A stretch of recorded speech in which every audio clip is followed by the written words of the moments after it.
teman-teman bilang pintar, juga dapat kuota eligible buat bisa didaftarin sekolahnya SNPTN. Kamu ambil? Enggak, aku ambil, jujur enggak aku ambil. Oke. Tapi ada kampus PTN yang kamu impikan nggak sih? UGM dong. Prodinya apa? Aku pengennya pertamanya HI. Oke. Aku dapat dari Duta Wacana ya kalau nggak salah. Dapat undangan langsung, kalau masuk sini langsung potongan 20% gitu. Duta Wacana itu berarti? Salah tiga bukan? Bukan, UKDW Jogja, Universitas Kristen Duta Wacana. Emang aku lulusan Duta Wacana? Duta Wacana di Jogja loh. Bukan di Salatiga? Itu Satya Wacana. Oh iya, sorry. Oh iya. Itu Satya Wacana. Oke, salah. Cuman aku mikir gini, kenapa aku harus ngikutin kata orang yang aku nggak mau, dan aku nanti pas kuliah harus banding setir lagi ke IPS gitu. Jadi dari awal udah gas aja IPS gitu.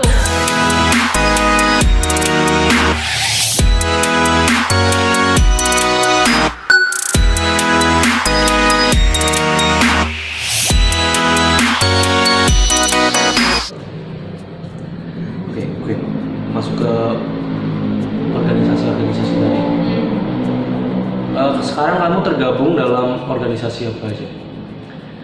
Aku ikut Leaders Community. Oke, singkatnya Leaders Community itu apa?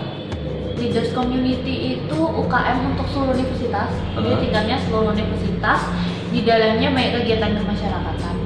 Kayak gitu. Terus lebih banyak ke hubungan sama masyarakat, keluar, ke peduli lingkungan, gitu sih. Oke, terus setelah itu? PR Community, Public Relation Community. Udah tahu dong artinya apa? Ya, habis itu bolam advertising dong, periklanan. Itu sama yang satu lagi itu PSSP dari beasiswa. Oke, berarti gue tergabung dari di 4 UKM. Satunya ranahnya satu universitas, terus duanya ini ranahnya fakultas. Betul. PR sama bolam advertising itu kayak turunan dari prodi komunikasi. Nanti sektor-sektornya itu ada ke PR-an sama apa tadi? Advertising. Terus yang 4 tadi apa? PSSB itu buat orang-orang yang dapat beasiswa dari universitas ini gitu. Betul. Mungkin aku mau masuk ke PSSB. Berarti Gwen ini kan tadi dikenal di SMA kan pintar. Ya. Apakah modal pintar itu bisa masuk di PSSB atau kayak harus ada keaktifan berorganisasi atau kayak image di sekolah atau gimana? Kalau dari syarat-syaratnya sih emang ini. Pertama ya pasti nilai dong, kan prestasi. Terus habis itu kalau untuk organisasi ada organisasi, harus ada keaktifan di masyarakat, di sekolah harus diakuin. Jadi harus ada surat keterangannya nih, baru bisa masuk. Terus pakai sertifikat yang dari luar. Kalau kamu berprestasi yang non akademik boleh, akademik boleh. Sama yang paling penting yang belum kalian tahu nih, PSSB itu untuk orang yang tidak mampu sebenarnya. Untuk ekonomi yang tidak mampu. Oke. Iya. Kamu kenapa kasih gitu? Terus klaimnya itu gimana? Kayak misalnya gaji orang tua atau apa sih? Ya itu minta surat keterangan tidak mampu ke kelurahan. Kenapa? Wah ini kaget banget. Aku kira jalur kayak PSSB itu kayak mahasiswa berprestasi kan? Iya berprestasi Aku tapi kira- tidak mampu. Aku tinggal apply kayak aku anak pinter, aku ya dengan rapot dan nilai-nilai ya. Terus juga keaktifan mungkin jadi sesuatu yang mendukung berorganisasi ya gitu. Itu ya kan program seleksi siswa berprestasi. Iya. Tapi sebenarnya itu untuk yang kurang mampu di ekonominya juga gitu loh. Ada sih yang keterima, tapi dia mampu itu ada. Tapi kan syaratnya itu surat keterangan tidak mampu. Wow. Nggak usah diceritain lah sejarahnya kenapa aku daftar PSSB. Oke, jangan itu, tapi aku mau tarik ulur ke belakang. Kamu di SMA itu mau nyoba PTN atau langsung swasta? Kalau aku sih pernah pengen PTN, dapat eligible ya. Pasti dong kita pengen ikut. Eligible itu untuk kuota SNMPTN. Betul. Iya. Jadi Gwen yang di SMA anak pintar, teman-teman bilang pintar, juga dapat kuota eligible buat bisa didaftarin sekolahnya SNPTN. Kamu ambil? Enggak. Enggak aku ambil, jujur enggak aku ambil. Soalnya gimana ya? Kalau masalah nilai masuk. Iya, eligible itu anak-anak Iya, pintar yang nilainya makanya. buat tinggi-tinggi ya. Cuman aku pikir kalau lewat itu eligible tuh pasti dibilang ini itu pasti nilainya bakalan tinggi gitu. Kok nilai uangnya lah. Uangnya karena kan jalur undangan. Apa itu kurang tahu sih. Kalau kata temenku sih gitu, dan aku ngira kayak aduh masuk negeri nih, udah biasa di swasta, dia enak-enaknya di swasta, masuk negeri nggak siap nih kayaknya gitu kan. Terus aku males juga gitu loh, karena aku udah ngurusin beasiswa yang masuk swasta kan.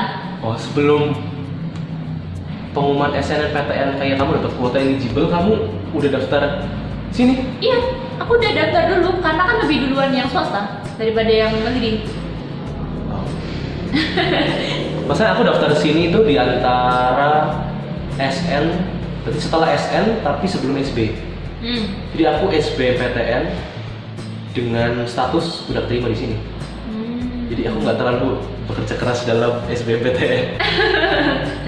Aku lebih berjuang buat dapetin beasiswa di sini, karena kalau di negeri, karena kalau lewat jalur yang eligible tadi, itu tuh nggak ada potongan beasiswa.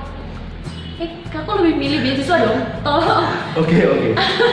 Tapi ada kampus PTN yang kamu impikan nggak sih? UGM dong. Prodinya apa? Aku pengennya pertamanya HI. Oke. Ada beda ya. HI, kenapa HI? Karena menurut aku asik aja, karena kayak aku kan pengennya kerja di kedutaan tuh. Jujur aku pengen banget di kedutaan. Cuman aku nggak mau jadi yang di atas, jadi duta besarnya. Aku pengennya di kedutaan tapi yang staf agak menengah ke bawah. Karena aku mikir kayak, ya ini simpel banget sih pemikiran gue dulu waktu kecil. Bisa bebas gitu loh. Aku kerja di kedutaan, tapi aku di negara asing kan. Iya, kamu bisa Aku jalan-jalan. bisa jalan-jalan bebas, betul. Negara yang kamu, misalnya kamu jadi bekerja di kedutaan negara luar negeri gitu ya. Negara apa? Kalau bisa kamu bisa pilih, kamu pengen kerja di negara mana? Jepang dong. Jepang dong. Oke, kalau misalnya kamu pertama kali menginjakkan kaki di Jepang, hal apa yang kamu lakukan? Teriak lah.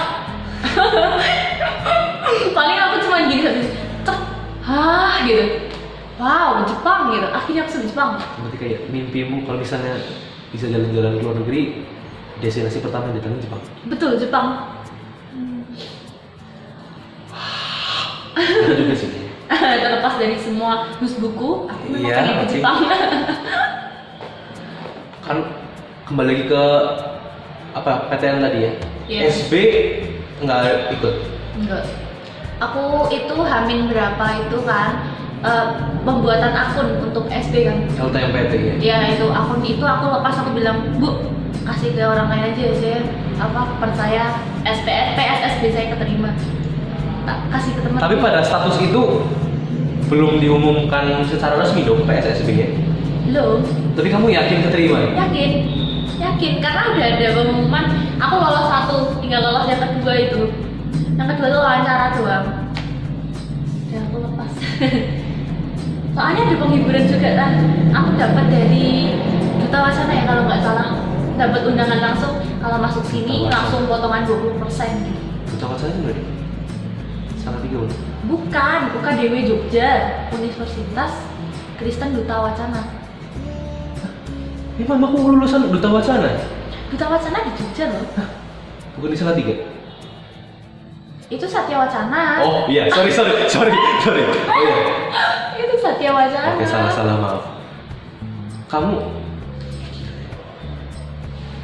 Oke gini deh. Kalau pas aku ngomong sama Piar kemarin, itu dia nyoba PTN, dia dapat kuota SN juga. Tapi dia karena anak IPS, dia apply-nya SN dan SB itu ke prodi-prodi yang ranahnya itu IPA, Saintek. Karena kan dia sosu. Terus baru daftar swasta, ilmu komunikasi, sosu juga. Terus kamu dengan apa ya, tingkat intelijensimu gitu ya. Karena kalau Oke, kembali lagi setelah kameranya mati lagi. Jadi kemarin kalau kalian nonton sama Piar itu kameranya mati 2 kali. Nah sekarang di Gwen ini baru sekali. Satu lagi. Semoga nggak terjadi 2 kali. Tadi kita nyambung mengenai PTN. Kalau di daerahku, citranya PTN itu buat anak-anak yang emang pinter gitu, yang dapet yang apa ya, intelektualitasnya tinggi, dapat bersaing masuk PTN. PTN yang apa ya, mumpuni lah. Terus yang nggak keterima PTN nih baru nanti cari swasta gitu. Jadi image-nya swasta itu nggak sebagus citra PTN. Nah, dengan tingkat kecerdasanmu itu kamu merasa gitu nggak sih, swasta itu ibaratnya kasarannya itu di bawah PTN? Sebenarnya sama kayak gini, IPA sama IPS. Nggak masuk IPA masuk IPS dong? Iya nggak sih? Citranya kan kayak gitu kan? Kalau sama, bahkan aku tanya pertanyaan sama Kepiar, kayak citranya kayak IPA, IPS dianggap lebih rendah, SMA, SMK gitu loh. Ini kayak PTN sama PTS. Iya, jadi kalau dari aku sih karena dari awal punya mindset yang kayak ya nggak peduli apa kata orang gitu loh. Ini apa yang aku mau, besok ini punya aku, ini tujuanku, jalanku, ya udah terabas aja. Meskipun kayak banyak orang bilang sayang gitu, karena aku kan anak IPS. Iya, aku anak IPS. Makanya dari awal tuh udah ditentang gitu loh. Kamu jangan masuk IPS, masuk IPA, sayang gitu loh. Cuman aku mikir gini, kenapa aku harus ngikutin kata orang yang aku nggak mau, dan aku nanti pas kuliah harus banding setir lagi ke IPS gitu loh. Jadi dari awal udah gas aja IPS gitu. Aku IPA.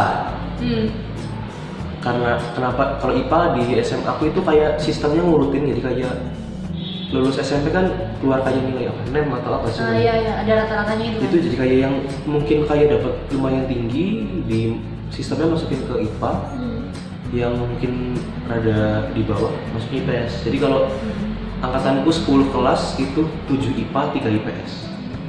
Ya itu ceritanya anak buangan lah kalau IPS tuh gitu kan. Nah, ya, di kelasku tuh juga, di sekolahku juga gitu. Jadi aku udah dimasukin di IPA nih. Cuman di lembar itu aku ngisi, aku maunya masuk IPS. Kamu dikasih kesempatan milih gitu? Iya. Aku enggak. Aku dikasih kesempatan milih. Terus habis itu gurunya itu sayang gitu loh. Janganlah, kamu jangan masuk IPS. Kalau kalian lihat potensimu itu kayaknya nggak dapat berkembang lebih jauh kalau misalnya masuk ke IPA. Dia bilang itu nanti banyak analisisnya, gini-gini, kamu bakalan lebih banyak pakai di IPA gitu. Dia salah terjadi marketing gitu kan. Sampai aku masih diwawancara lagi nih sama guru BK-nya. Habis itu orang tua suruh menghadap ke kepala sekolah. Kayak gitu. Itu sorry ya, regulasinya swasta itu seakan lebih bagus daripada negeri sih. Negeri aku langsung dimasukin IPA.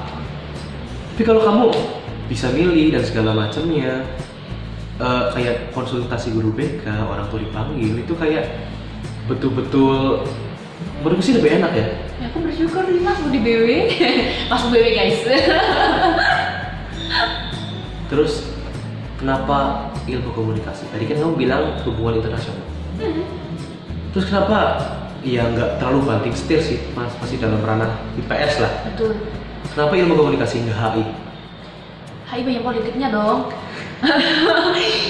Ini, aku tuh nggak suka dengan kepolitikan nih. Nah, aku daftar komunikasi karena di ininya tuh cuma tulisan ilmu komunikasi, nggak ada fakultas ilmu sosial dan ilmu politik. Nah, fakultas kita kan itu. Nah, aku nggak tahu, namanya juga anak SMA loh. Nggak terlalu banyak tahu fakultas-fakultasnya kan. Kalau di promosi juga langsung prodi-prodinya kan. Ada ini. Ya udah, aku tertarik sama Ilkom, daftar aja Ilkom gitu. Nah, pas sampai di sini aku kayak ada politiknya gitu. Aku kabur dari HI itu salah satunya karena politiknya banyak. Iya, jadi kayak tapi HI juga belajar culture negara-negara kan? Betul, asik banget. Cuman aku ya, you know lah. Kadang-kadang kayak kampus swasta yang HI pun jarang kan ya akreditasinya bagus toh, harus negara. Ini pertanyaan selanjutnya nih. Kenapa kamu milih Atmajaya? Karena aku dapat beasiswanya di Atmajaya. Karena aku daftarnya cuma Atmajaya. Sumpah. Aku daftarnya tuh cuma Atmajaya, langsung beasiswa, langsung keterima, dan aku mikir kayak akreditasinya ilmu komunikasi Atmajaya bagus banget, jadi langsung gas. Jadi aku ini IPA tapi tersadar bahwa aku nggak mumpuni di bidang-bidang saintek gitu, kayak biologi, fisika, kimia itu nggak bisa. Tapi kalau misalnya pelajaran PKN dan segala macamnya, sejarah itu malah suka. Jadi pada akhirnya aku belajar 3 tahun IPA, ujiannya IPS. Terus aku milih ilmu komunikasi karena kayaknya aku cukup bisa ngomong gitu. Betul. Jadi kayak aku pengen mendalami ilmu komunikasi juga. Aku suka stand up Komedi. ya, stand up comedy. Jadi kayaknya stand up comedy kan seni berbicara ya, berbicara di depan umum. Kalau mungkin bisa dikatakan retorika kan? Ya, Ya, kita anak ilmu komunikasi soalnya. seni berretorika. Terus juga aku daftar PTN, aku nggak SN, nggak masuk kotanya, jadi UTBK.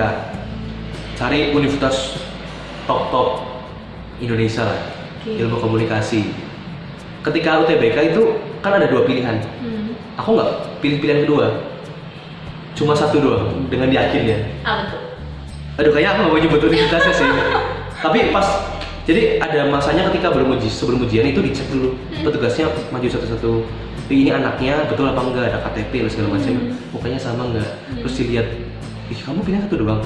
Iya bu, nggak apa-apa, bagus. Kayaknya Aduh, optimis. orang-orang yang lain itu pilihnya dua pilihan itu diisi semua. Cuma aku di ruangan itu pertama yang pilihannya cuma satu. Betul. Dan alhasil ditolak. Dan masuk Atma Jaya karena aku kan cari cadangan universitas swasta. Karena aku betul-betul pengennya prodi ilmu komunikasi. Searching di Google universitas swasta dengan ilmu komunikasi terbaik. Salah satunya keluar Atma Jaya. Wah. Juga keluarga-keluargaku dan kenalan-kenalan juga ada yang di Atma Jaya. Terus juga kalau lihat Atma Jaya akreditasinya itu A dan bagus. Bagus. Saya masuk sini dan bertemu gue sekarang. Ais, keren. Mungkin ini udah di ujung-ujung gue. Kamu punya quotes nggak sih yang jadi kayak ideologi kamu gitu, kayak menjadi penyemangat quotes dari orang maupun diri sendiri gitu? Oh, oke. Aku ada cerita dikit aja. Jadi dulu orangnya aku ansos banget ya, ansos. Jadi aku menolak pergaulan dulu. Dari aku kecil sampai SD, kamu nggak percaya kan? Aku ansos. Meskipun aku bisa ya jadi orang yang mungkin bisa dibilang kayak bunglon gitu ya, dimanapun bisa Masuk, ngikutin, iya. bisa adaptasi. Aku punya teman gini-gini, tapi sampai di rumah aku orangnya tuh diem aja, nggak banyak kayak apa heboh-hebohnya gitu, nggak. Mungkin kayak kelihatan heboh, tapi sebenarnya aku kayak ya gimana ya, diam gitu loh. Sebenarnya pendiam, cuman emang ketutupan sama ekstrovertnya ini loh nggak kelihatan gitu kan. Nah kemarin aku sempat dapat quotes itu gini. It's nice to be important, but it's important to be nice. Oke, bisa jelaskan buat orang-orang yang nggak bisa bahasa Inggris?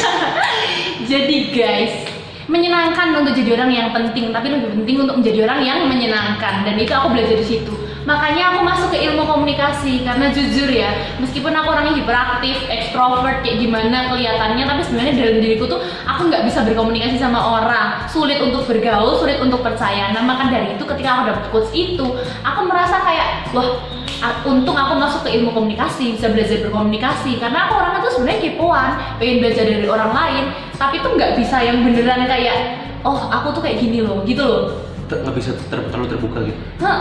Jadi tuh kayak aku bisa hahi sama teman-teman, kelihatan punya banyak teman, tapi sebenarnya aku tuh kayak aku ngapain di sini, aku siapa, gitu loh kadang-kadang. Jadi aku pengen ngerubah aku yang dulunya ansos, yang dulunya pendiam, bisa dibilang kayak kurang beretika lah kalau sama orang karena kayak cuma diem ngeliatin kayak gitu. Jadi pengen lebih ke friendly aja. Mungkin orang lihatnya dari awal masuk mamaku bilang ciptakan image yang baru gitu. Jadi aku melawan diriku sendiri yang awalnya aku pemalu, sekarang jadi malu-malu ini jatuhnya. Oke, ini pertanyaan terakhir betul-betul. Oke, siap. Ketika kamu masuk ke ilmu komunikasi, itu kamu merasa ini nggak sih? Kebebasan berekspresinya itu betul-betul bebas gitu. Kita bisa kayak mencitrakan diri kita sebebas mungkin. Betul, merasa sebebas itu sih. Tapi ya aku kadang terhalangi oleh diriku sendiri kayak jangan terlalu gitu.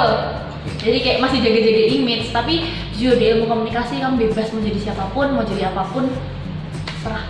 Dan satu lagi ilmu komunikasi yang aku rasain itu nggak ada jawaban yang salah karena kita dilatih untuk berpendapat gitu. Betul. Jadi kalau bukan kayak soal matematika yang betul dan salah, tapi Dihargai pendapat. pendapatnya kita itu segimanapun anehnya itu dihargai, didengar gitu. Keren banget ya. Terima kasih sudah meluangkan waktu. Kita take video ini itu di sela-sela jam kuliah. Betul.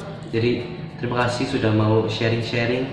Semoga kita bisa menyelesaikan perkuliahan ini Amin. dan all the best lah buat kamu. Buat kamu juga. Dan juga ya. Thank you.